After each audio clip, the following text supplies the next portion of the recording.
বিশ্ববিদ্যালয়ের শিক্ষকদের চলমান কর্মবিরতি প্রত্যাহারের আহ্বান জানিয়েছেন আওয়ামী লীগ সাধারণ সম্পাদক ওবায়দুল কাদের।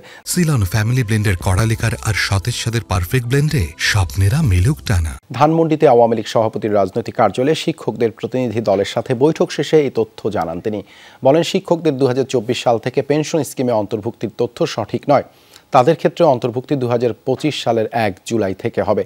সকলের পেনশন স্কিমে অন্তর্ভুক্ত হওয়ার তারিখ 2025 সালের 1 জুলাই।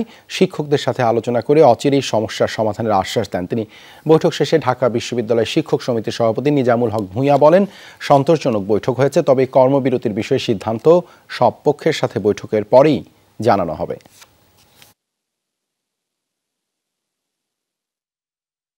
আমরা বিশ্ববিদ্যালয়ের শিক্ষকদের কর্মবিরতি কর্মসূচি প্রত্যাহার করার জন্য অনুরোধ করেছি।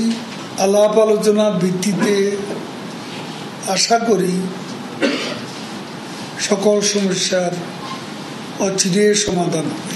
সবগুলো শিক্ষক সমিতির সাথে কথা বলে তারপর আমরা সিদ্ধান্ত জানাবো আপনাদের। আমাদের খোলামেলা আলোচনা হয়েছে।